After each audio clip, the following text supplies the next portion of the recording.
जयंती को भी बुला लेती हूँ। जयंती, जयंती, जयंती।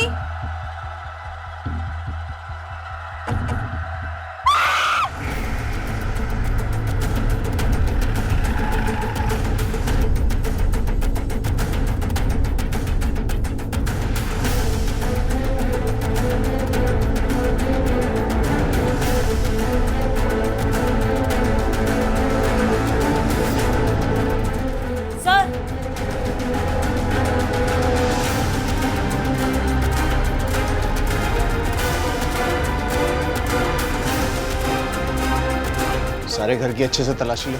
Yes sir. साहब, मिस कॉल केला होता। मैं जयंती को आरती के लिए बुलाने आई थी। जब ये सब हुआ आप कहाँ थी? मैं नीचे आरती के लिए गई थी। और जब आप आरती के लिए गई थी वो कहाँ थी? वो अंदर सो रही थी। सर, बेडरूम में ये मोबाइल मिला है। ये मेरी बेटी सलोनी का मोबाइल है। कहाँ है वो? उससे मैंने सामान लेने के लिए बाहर भेजा था, अभी तक आई नहीं वो। बॉडीज को पोस्टमार्टम के लिए भेजो। Yes sir. अंदर वाली भी। जब तुम नीचे आरती के लिए गई थी तुम्हारी बेटी घर पे थी? नहीं, उससे पहले ही चली गई थी। तुम्हारे पास कोई तस्वीर है उसकी?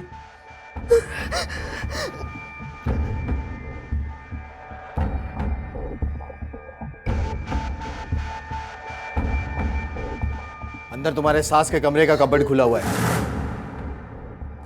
तुम्हें लगता है कुछ चोरी हुआ होगा वहां से? हो सकता है, क्योंकि सारे जेवर और पैसे उन्हीं के कबर्ड में होते हैं और चाबी भी उन्हीं के पास होती है। लेकिन आप मेरी बच्ची को ढूंढिए ना प्लीज। पता नहीं मेरी बच्ची कहाँ होगी, प्लीज मेरी बच्ची को ढूंढिए ना। हमें जैसे तुम्हारी बेटी के बारे में पता चलेगा खबर करेंगे। तस्वीर ले ली।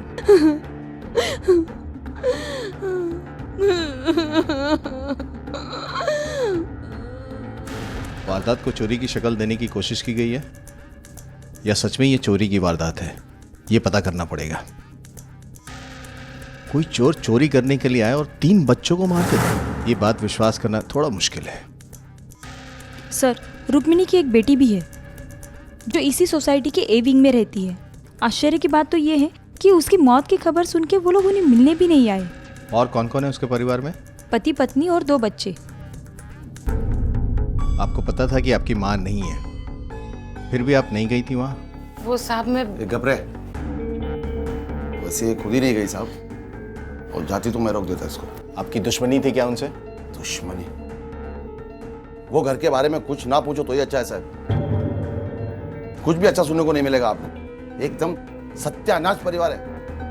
एक तरफ इसकी माँ थी, उसने कभी हमको अपना समझा ही नहीं, और दूसरी तरफ वो जयंती और उसकी बेटी सलोनी, एकदम बदतमीज लड़की है साहब। एक बात पूछो तो पलट के 4 जवाब देती है। पहले आना जाना था मेरा वो घर में, और वो दिन के बाद मैं कभी गया नहीं।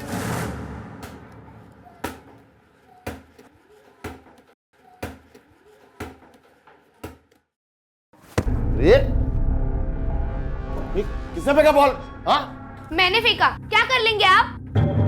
देखो दिखता नहीं, इधर बैठ के टीवी देख रहा हूं मैं। तो आपको भी दिखता नहीं? हम सब यहाँ खेल रहे हैं। इतना ही टीवी देखने का शौक है तो अपने घर जाके देखो ना। शमाइला, ये दिमाग जबान कैसी चल रही है इसकी? एक दिला ना काना खाली तो होश ठिकाना जाएगा अभी। मैं भी चुप नहीं रहूंगी। हाथ लगा के दिखाओ। दीपक, दीपक, अरे कुछ बोलना इसको। क्या बोलूं? हाँ, वो तो है ही मनुष्य, पैदा होने के पहले ही अपने बाप को खा डाली। मनुष्य है तो उसको घर से बाहर निकल इसकी माँ के साथ। अच्छा, तिला बाहर करो। आणि तू यहाँ अपना ठेला जमा के बैठ जाएगा। अरे उसकी माँ मनुष्य है, कम से कम ये बच्चों का स्कूल चला के 2 पैसा कमाती तो है। मुफ्त की रोटी तोड़ता है तू, और क्या करता है? पता नहीं वो कौन सी मनूस घड़ी थी जो मेरी बेटी ने दूसरी शादी तुझ जैसे निकम्मे से की, समझा? बघतोय मी तुला. हाँ बघा बघा. वो दिन है और आज का दिन है साहब. मैं वो घर में गया नहीं. ये आपकी बच्ची है ना? जी हाँ. आपका एक बेटा भी है? हाँ कहाँ है वो? साहब, बबलू अपने दोस्तों के साथ बाहर गया हुआ है. उसी की वजह से मैंने अपनी माँ के यहाँ जाना बंद कर दिया. जयंती की बेटी सलोनी और बबलू, इन दोनों का आपस में बहुत जमता था. दोनों भाई बहन बहुत अच्छे से रहते थे. लेकिन सलोनी हमेशा हम दोनों के खिलाफ उसे भड़काती थी, बदतमीजी से बात करती थी. उसके संगत में रहकर वो बहुत बिगड़ गया था. घर से रात रात भर बाहर रहता था. जगत भैया की क्या उस जयंती से शादी हुई, मेरा तो घर ही टूट गया साहब. आपका बेटा बबलू जैसे आए उसे लेके पुलिस स्टेशन आइए.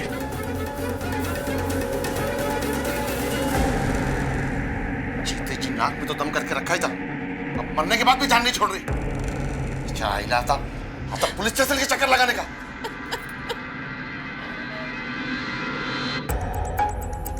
हमारा तो सब कुछ बर्बाद हो गया, मेरे बच्चों. साहब जी, जयंती को उसके घर में कोई भी पसंद नहीं करता था, इसलिए हम सबको उसके ऊपर दया आती थी. साहब हमारी किसी से कोई दुश्मनी नहीं है, पर रुक्मणी की पूरी सोसाइटी से ही दुश्मनी थी. काय सांगू साहेब तुम्हाला मी त्यांच्याबद्दल. वो सास बहू हमेशा लड़ने पे उतारू होती थी. जैसे मेरी वजह से सब प्रॉब्लम्स है उनको. मुझसे कहती थी कभी पानी की पाइप काट दी, कभी इलेक्ट्रिसिटी काट दी. हमेशा खिच होती रहती थी. झगड़ालू तो वो थी, पर हम उनसे कोई संबंध नहीं रखते थे. और उनकी बेटी सलोनी? मैंने तो सुना था ये लड़की भी अपनी माँ और दादी के जैसे ही झगड़ा थी. अरे इसी की वजह से तो उनका बेटी और दामाद का घर आना जाना बंद हो गया था. सलोनी का कुछ पता चला? नहीं सर, उस शाम आरती के लिए जयंती नीचे आई थी. सब लोगों ने देखा है उसे. कोई बच्चों को मारने के इरादे से नहीं आया होगा रुक्मिणी को मारने के लिए. बच्चों ने देख लिया होगा, इसलिए वो भी जान से हाथ धो बैठे. मुमकिन है सर, पर सर सलोनी का गायब हो जाना भी एक रहस्य है. सर, रुक्मिणी के और बच्चों की पोस्टमार्टम रिपोर्ट आई है. तीनों बच्चों के शरीर में स्लीपिंग पिल्स के कुछ अंश मिले हैं, मगर उनकी मौत उस वजह से नहीं हुई, बल्कि उन तीनों बच्चों का गला घोटा गया है. इसीलिए बच्चों की चीख किसी ने नहीं सुनी, या उनके स्ट्रगल के निशान वहां नहीं थे. मतलब स्लीपिंग पिल्स दिया गया, उसके बाद मारने की कोशिश की गई है. या अगर वो होश में भी आए होंगे, दवा के असर में कमजोर और लाचार रहे होंगे. सर, रुक्मिणी के शरीर में भी स्लीपिंग पिल्स के अंश मिले हैं. उसका मतलब है ये सोची समझी साजिश है.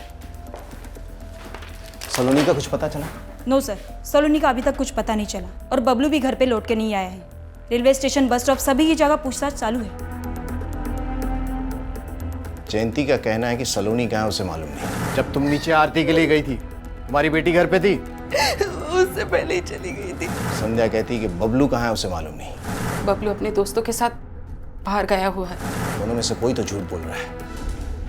सब मेरी बेटी का कुछ पता चला? तुम्हारे उन बच्चों के साथ या उनके पेरेंट्स के साथ कुछ दुश्मनी थी क्या?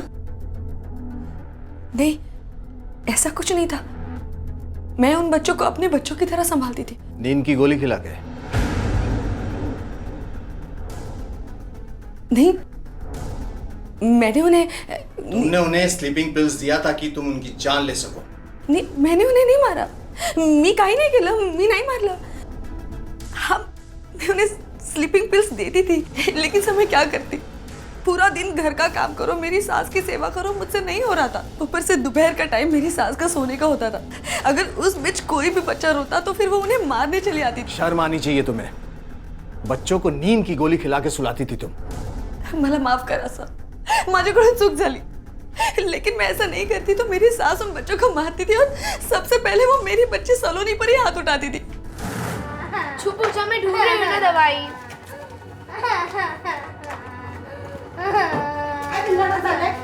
क्यों रो रही है? नालायक कहीं की, जब देखो रोती रहती है. अजी उसे मारो मत, वरना ठीक नहीं होगा. तुम्हें कहाँ मारता है? सर प्लीज मेरी बच्ची को ढूंढिए प्लीज. पता नहीं मेरी बच्ची कहाँ किस हाल में होगी. साहब, मेरा बबलू अब तक घर नहीं आया साहब. बैठो। लेकिन तुम तो कहती थी कि अक्सर बाहर रहता था घर से। साहब कितना भी देर हो जाए लेकिन वो घर पे आता है साहब। एक बात बताओ, रुक्मिणी के घर में वो किसी को पसंद नहीं करता था? हाँ साहब, वो आई को नहीं पसंद करता, लेकिन अपनी बहन स्वाति से ज्यादा उस सलोनी को बहुत मानता है वो। मगर तुम्ही ने तो कहा था कि सलोनी की वजह से वो गलत राह पे चलने लगा है। वही तो है ना सलोनी, जो मेरे बबलू के दिमाग में सब उल्टा सुल्टा भरती है। और तो और वो पालना घर के बच्चों को भी नहीं पसंद करती है। मतलब वो बच्चों को बिल्कुल नहीं संभालती थी? वो क्या संभालेगी साहब, ये क्या उसकी उम्र है बच्चों को संभालने की? इसीलिए वो बहुत चिड़चिड़ी हो गई थी, सबसे बदतमीजी से बात करती थी साहब वो। और एक दिन तो उसने ऐसा किया कि सलोनी देखो, मैं कल मार्केट गई थी तो क्या लेके आई हूँ तुम लोग के लिए? ड्रेस। ले, तेरे लिए भी लेके आई हूँ और स्वाति के लिए भी लेके आई हूँ। अच्छा है ना? मैं कुछ लाती हूँ खाने के लिए। देखो दीदी, मेरे लिए कितना अच्छा लाया ड्रेस। तेरा ड्रेस तो बहुत ही कलरफुल है, मतलब मुझे सस्ता और तुझे महंगा।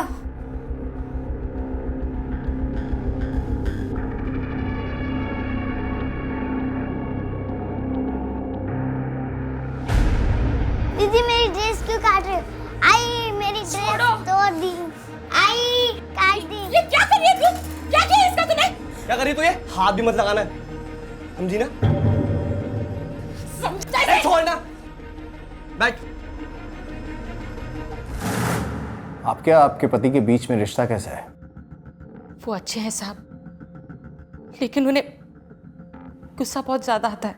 गुस्से में वो अपना आपा खो देते साहब। तो उनकी वजह से आपने अपने मैके जाना बंद कर दिया था? जी हाँ। जब आप लोगों को लगा कि बबलू गलत रास्ते पे जा रहा है तो उसे रोकने की कोशिश क्यों नहीं की? दरअसल साहब, बबलू ज्यादा से ज्यादा घर से बाहर इनकी वजह से ही रहने लगा। मतलब? ये बबलू को नहीं पसंद करते साहब। बबलू मेरे पहले पति से हुआ। मेरे शादी के 7 सालों बाद मेरे पति गुजर गए। उसके कुछ महीनों बाद मुझे ये मिले। इन्होंने मुझे और बबलू को अपनाया। उसके बाद स्वाति का जन्म हुआ। स्वाति के जन्म के बाद ये बबलू को बिल्कुल नहीं पसंद करते थे। रोज का मारना पीटना ये जैसे आम सी बात हो गई साहब। ये हमेशा बोलते, बबलू पढ़ लिख कर क्या करेगा, उसे काम के लिए बाहर भेज दो। आप ही बताइए साहब, मैं अपने बच्चे के बिना कैसे रह पाऊंगी? इसलिए बबलू हमेशा घर से बाहर रहने लगा। कहीं ऐसा तो नहीं कि बबलू ने ही रुक्मिणी और बच्चों को मारा हो? ये आप क्या कह रहे साहब? नहीं, ऐसा नहीं। कुछ भी हो जाए लेकिन मेरा बबलू किसी का खून नहीं कर सकता साहब। साहब आप मेरे बबलू को ढूंढिए ना साहब। मेरा बबलू कहाँ होगा साहब?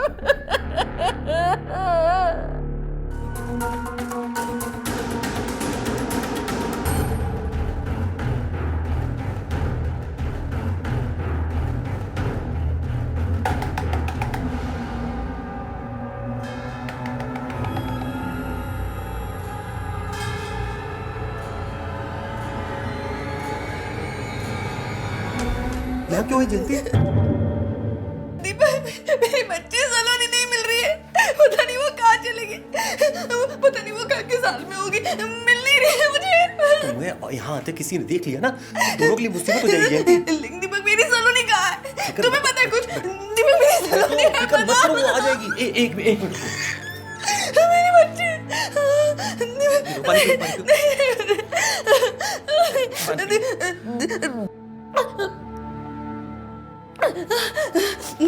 मेरी बच्ची आ जाएगी। सलोनी कुछ मिल जाएगी। मेरी बच्ची कुछ होने नहीं दूंगा।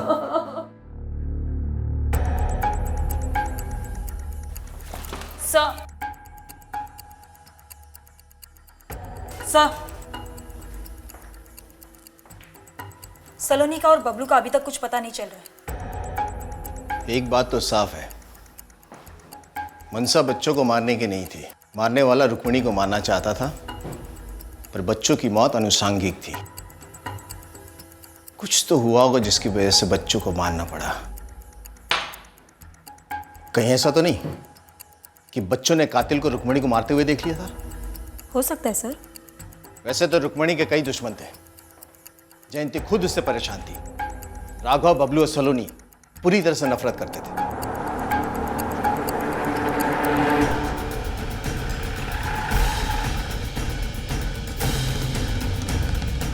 सर अगर एक के साथ दुश्मनी हो तो बताओ, पूरी सोसायटी में सबके साथ दुश्मनी कर रखी थी उन्होंने।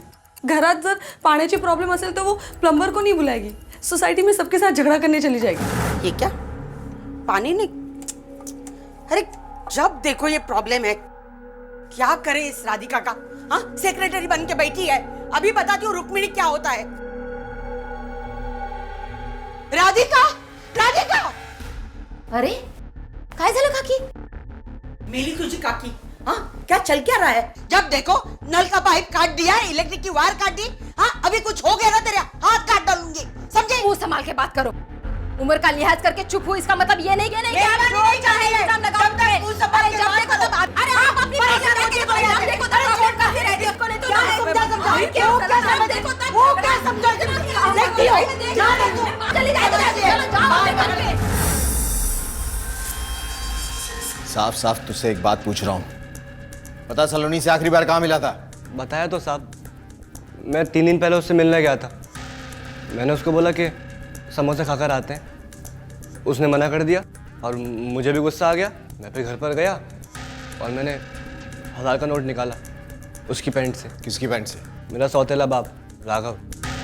फिर मैं वो 1000 रुपये लेकर चले गया नानजी पाड़ा। छोटू के साथ जुआ खेला, घूमा फिरा और उसके बाद छोटू के घर पर मैं 2 दिन रहा। उसके माँ बाप घर पर थे ही नहीं। साहब मुझे अच्छे से पता है सबके पीछे किसका हाथ है। किसका हाथ है? राघव का। तो अपने बाप के बारे में ऐसे बात करता है? ऐसा बाप होने से अच्छा है कि मैं अनाथ मर जाऊं। मैं पक्का बोल सकता हूँ उसी का हाथ है। कुछ दिन पहले सलोनी को मारा था और मैं पहुंच गया तो मुझ पर।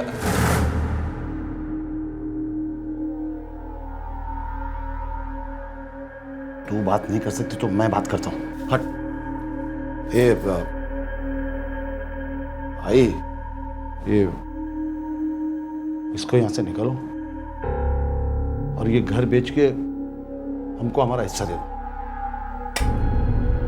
कौन सा हिस्सा? काय का हिस्सा?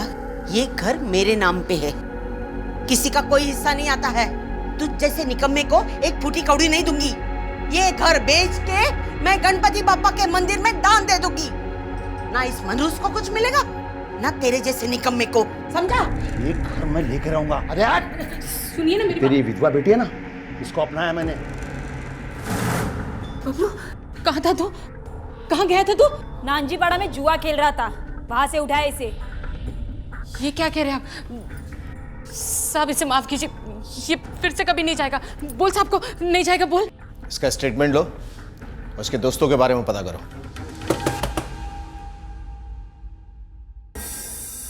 छोटू, उस दिन बबलू तुम दोनों के साथ था? जी मैम।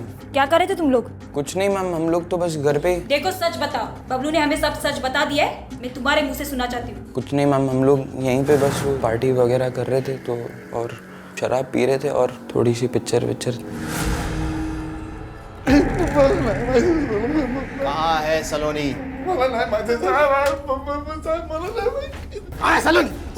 साहब मेरे को नहीं मालूम सलोनी किधर है। मेरा वो लड़की से कोई लेना देना नहीं है सर। मैं अपनी बच्ची की कसम खा के बोलता है साहब, मेरा सलोनी से कोई लेना देना नहीं है।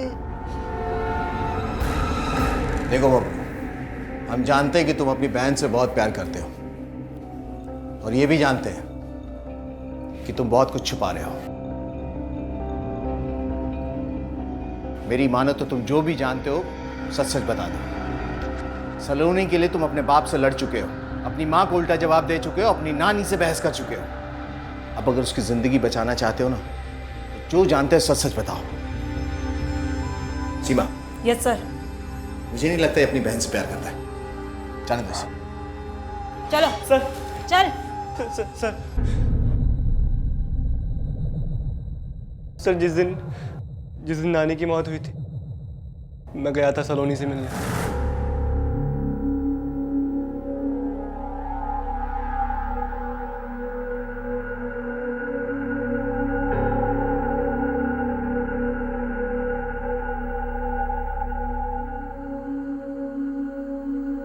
सलोनी अरे बबलू दादा तुम? धीरे बात कर।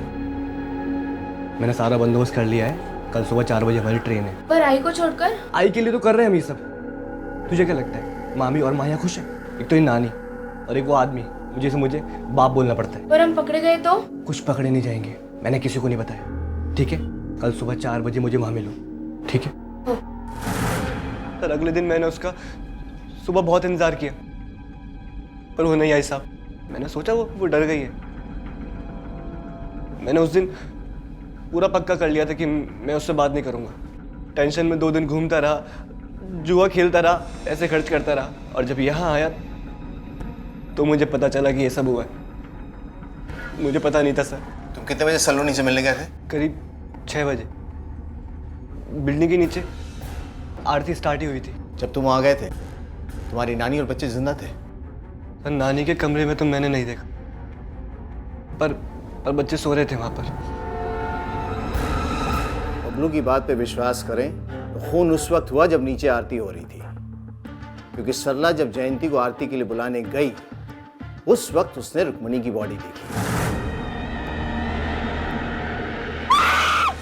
सर उस एरिया के नज़दीकी टावर से सारे नेटवर्क के कॉल्स रिकॉर्ड निकाले हैं, हजारों डिटेल्स निकली है। शाम का समय था, आरती के लिए सारी सोसाइटी वहाँ पे आई थी, आसपास के भी बहुत सारे लोग वहाँ पे थे, वॉचमैन, दुकानदार, सबसे पूछताछ की, मगर किसी ने भी सलोनी को आते जाते हुए नहीं देखा। Sir railway station, bus stop, हर जगह की सीसीटीवी फुटेज चेक कर लिए गए हैं, लेकिन कहीं भी सलोनी नजर नहीं आई। और सर उसकी बिल्डिंग में कोई सीसीटीवी कैमरा लगे ही नहीं है। ऐसा कैसे हो सकता है कि सलोनी वहां से गई या कोई जबरदस्ती उसे वहां से लेके गया और किसी की नजर ना पड़ी हो? ये तो तभी संभव है ना कि बिल्डिंग से वो बाहर गई ही नहीं। चलो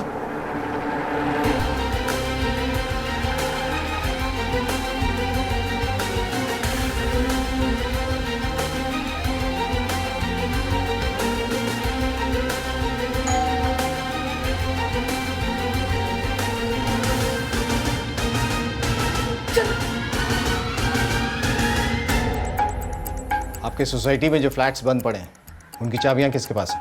कुछ फ्लैट्स की चाबियां तो मेरे पास ही है, उसमें से 2 फ्लैट्स मेरे भाई के हैं। बाकी ओनर्स के नंबर्स हैं आपके पास? जी। उन्हें फ़ोन करके बोलिए चाबियां लेकर आए, फ्लैट्स की तलाशी लेनी है, और जिन फ्लैट्स की चाबियां आपके पास हैं लेके चलिए। जी।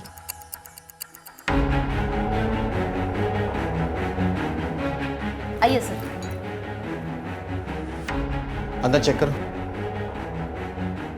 सर ये मेरे भाई का फ्लैट है, दुबई में रहता है मेरा भाई, मुझे भाड़े पे चढ़ाने के लिए दिया है ये फ्लैट, पर आजकल अच्छे भाड़ोतरी मिलते कहाँ हैं? सर अंदर कुछ नहीं है। दूसरा फ्लैट दिखाइए।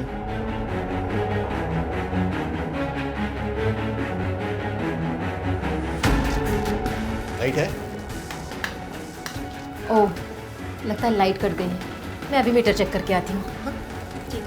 मोबाइल टॉर्च ऑन करो सब। Yes sir.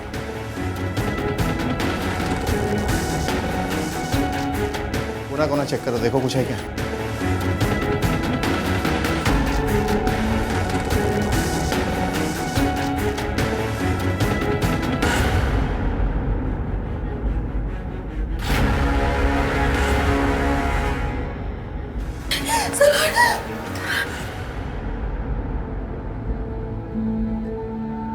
जयंती,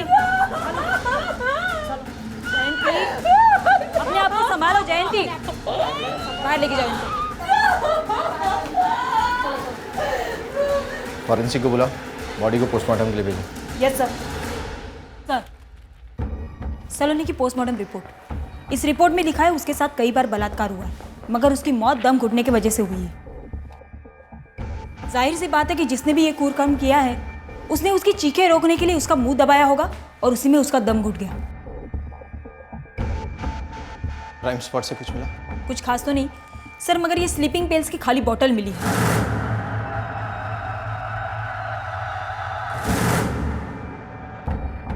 मतलब उसे भी शांत रखने के लिए इसका इस्तेमाल किया गया है, जैसे बच्चों के लिए किया गया था। बच्चों को तो ये जयंती देती थी, और उसे किसने दिया होगा? एक काम करो, इस पे जो बार कोड है उससे पता करो ये दवा कहाँ से खरीदी गई थी और किसने खरीदी। Okay sir.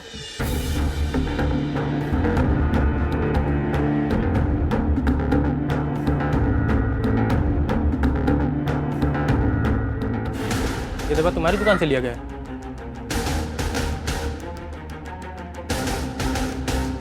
हाँ सर, मेरे इधर से लिया है। किसने लिया? तुम्हारी सास नींद की गोलियां लेती थी। जी हाँ। और वही गोलियां तुम उन बच्चों को भी खिला रही थी। तुम्हें पता है, इन नींद की गोलियों की बोतल तुम्हारी बेटी के लाश के नजदीक मिली है। वो वहां पे कैसे पहुंचा? मुझे नहीं पता। जयंती, मुझे ऐसा क्यों लग रहा है तुम अभी भी हमसे झूठ बोल रही हो? नहीं, मैं आपसे झूठ नहीं बोल रही। मुझे जो भी पता था मैंने आपको सब बता दिया। देखो, अगर कुछ छूट गया हो, कुछ बताया नहीं, तो बता दो। मैंने आपसे कहा था मैं कुछ नहीं छुपा रही। मुझे जो पता था मैंने बता दिया आपको। ठीक है कुमार, इस सोसाइटी में जितने भी फ्लैट हैं उन सबकी तलाशी लो और जितने भी लोग रह रहे हैं उन सबके डिटेल्स निकालो। सब ये उन लोगों की डिटेल्स हैं जिनका आना जाना सोसाइटी में था। हमने सबके बारे में डिटेल्स निकाली है, मगर सबसे इंटरेस्टिंग डिटेल इन लोगों की है।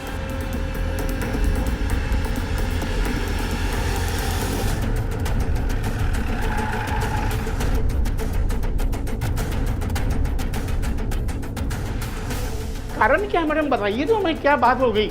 आपसे सिर्फ जरूरी पूछताछ करनी है, आप चलिए हमारे साथ।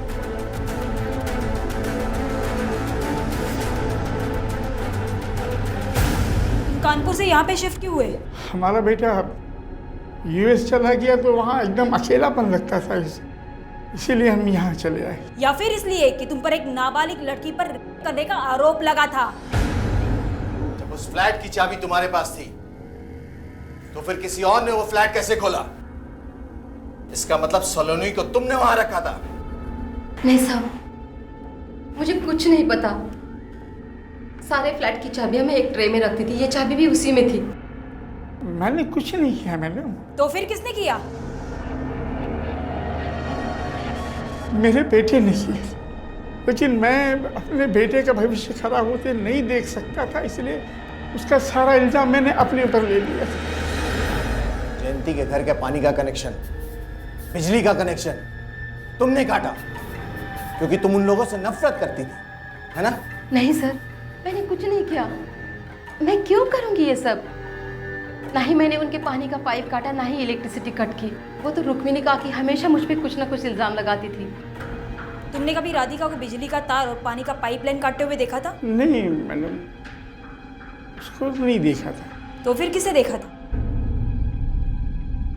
पानी का कनेक्शन, बिजली का कनेक्शन तुम काटती थी और इल्जाम राधिका पर डालती थी क्योंकि तुम चाहती थी कि वो भड़के और पड़ोसी से लड़े, है ना? नहीं सर, ऐसा नहीं है। ऐसा ही है, क्योंकि तुम चाहती थी कि वो सबकी नजर में बुरी बनी रहे और तुम भली बनी रहो, और जैसे तुम्हें मौका मिले तुम उनका खून कर दो। नहीं, ये सच नहीं है। तुम्हारे अंदर नफरत इतनी बढ़ गई थी कि सिर्फ तुमने अपनी सास को नहीं मारा बल्कि इन 3 बच्चों को भी मारा, क्योंकि इन बच्चों ने तुम्हें मारते हुए देख लिया था, है ना? नहीं, ये सच नहीं है। तो फिर सच क्या है? सच ये है कि वो सिर्फ एक हादसा था, हादसा।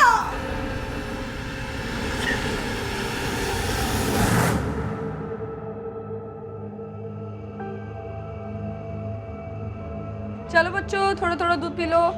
चलो, तुम्हें दूध पूरा खत्म करना है, ओके? क्यूट, जल्दी जल्दी। हाँ,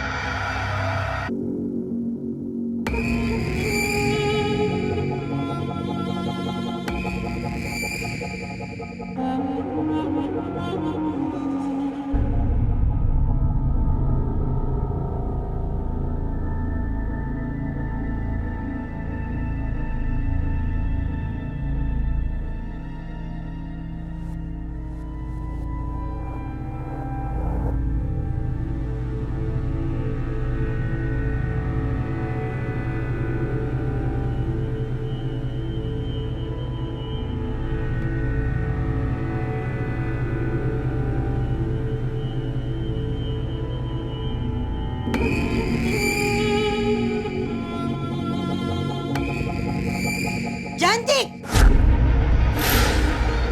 क्या चल रहा है?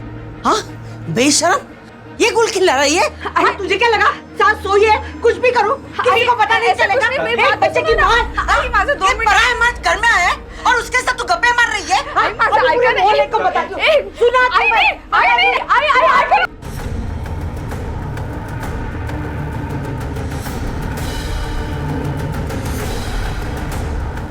सो गए बच्चे, जल्दी आओ, आराम से चलना। हाँ?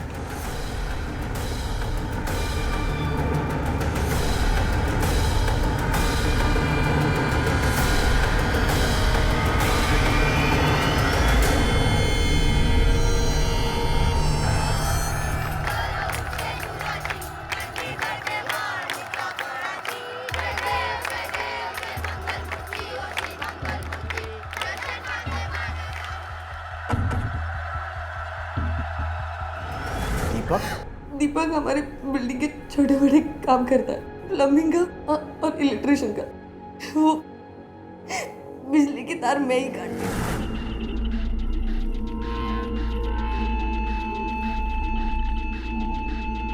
ताकि मुझे बहाना मिल जाए दीपक को घर बनाने का और किसी को शक भी ना। हम दोनों एक दूसरे से प्यार करते हैं सर। मैं अपनी बच्ची की कसम खाती हूँ, मैंने उन बच्चों को नहीं मारा, सच में नहीं मारा मैंने उन बच्चों को। किस बच्ची की कसम खा रही हो तुम, जिसकी जान शायद तुम्हारी वजह से चली गई? उसकी? सच बात है कि हम जयंती से बहुत प्यार करते थे, लेकिन रुक्मणी को जयंती ने नहीं मारा। जब तक मैं अपने किए पे नहीं पछताऊंगी ना, तब तक मेरी बच्ची नहीं आएगी। तुम्हें यही लगता है ना? चलो पुलिस को सब बता देते हैं, चलो मेरे साथ। लेकिन हाँ, एक झूठ बोलूंगा मैं। काकी को धक्का तुमने नहीं, मैंने दिया था। नहीं दीपक, मेरी वजह से मैं तुम्हारी जिंदगी बर्बाद नहीं करूंगी। नहीं, हम सच बोल देंगे, हम झूठ नहीं बोलेंगे। क्या मेरी जिंदगी? तुम हो मेरी जिंदगी, तुमसे शादी करूंगा मैं, सब कुछ ठीक हो जाएगा।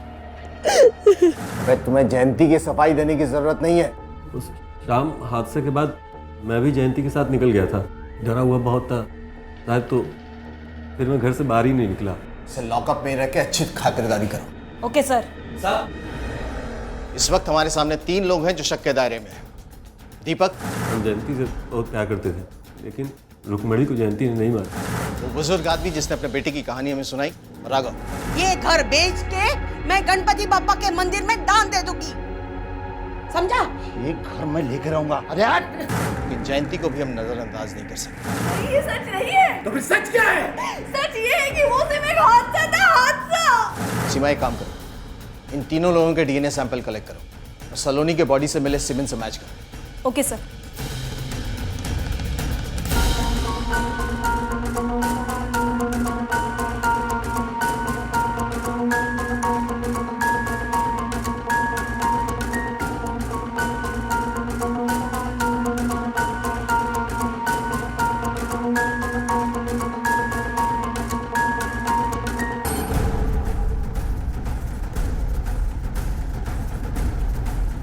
ओके।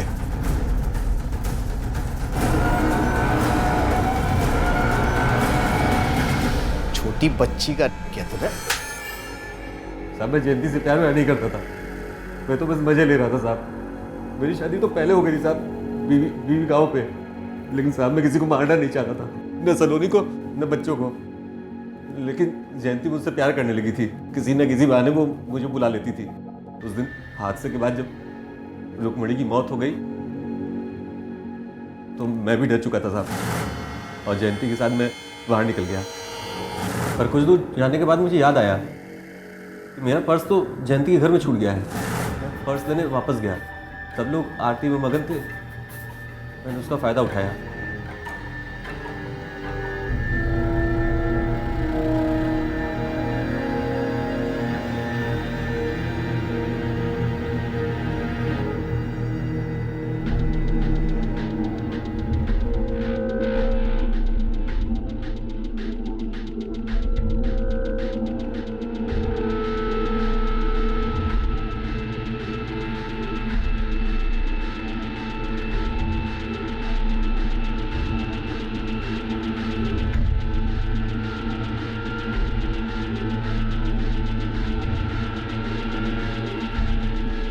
लेकिन जब मैं पर्स लेकर लौटने लगा मैंने देखा कि तीनों बच्चे जाग गए थे। मुझे लगा ये पहचान लेंगे मुझे। बाद में सबको लगा कि खून मैंने ही किया था। इस हिसाब मैंने तीनों को मार दिया। जब मैं तीसरे बच्चे को मार रहा था दीपक,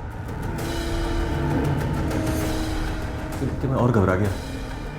वो तो मुझे जानती ही थी और इतनी बड़ी भी थी कि सबको बता सकती थी। राधिका के फ्लैट की डुप्लीकेट चाबी मैंने पहले से ही बनवा रखी थी, क्योंकि कभी कभी मैं और जयंती वहाँ जाया करते थे।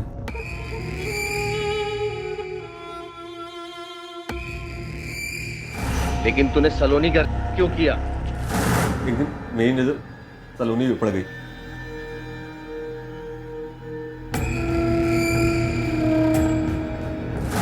बहुत कोशिश की साहब मैंने उसके बारे में आए बुरे ख्यालों को अपने दिल से निकालने की, लेकिन नहीं निकल पाया साहब।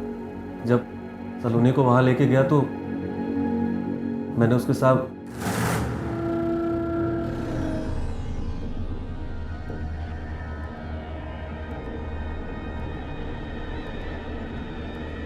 जयंती ने दीपक से सच्चा प्यार किया, लेकिन वो दीपक की असलियत को पहचान नहीं पाई। दीपक जयंती को सिर्फ अपनी हवस पूरी करने के लिए इस्तेमाल कर रहा था और उसकी गंदी नज़र जयंती की बेटी सलोनी पर भी थी और इसी वजह से सलोनी की जान भी गई। मगर क्या सलोनी की वहशियाना मौत का जिम्मेदार सिर्फ दीपक है या फिर उसकी माँ भी? पहले जयंती दीपक से नज़दीकियां बढ़ाने के लिए गलतियां करती रही और फिर जब उसके हाथों एक हादसा हो गया तो अपने आप को बचाने के लिए वो दीपक की बातों में भी आ गई। कहते हैं कि प्यार अंधा होता है, लेकिन ऐसा अंधा प्यार भी किस काम का जिसका हर्जाना आपके अपनों को भरना पड़े। अब मैं अनूप सोनी आपसे विदा लेता हूं, फिर मुलाकात होगी अगले एपिसोड में जुर्म की एक और कहानी के साथ। तब तक अपना और अपने परिवार का ख्याल रखें और देखते रहें क्राइम पेट्रोल डायल 100। सबक एक को सीख हम सबको। जय हिंद।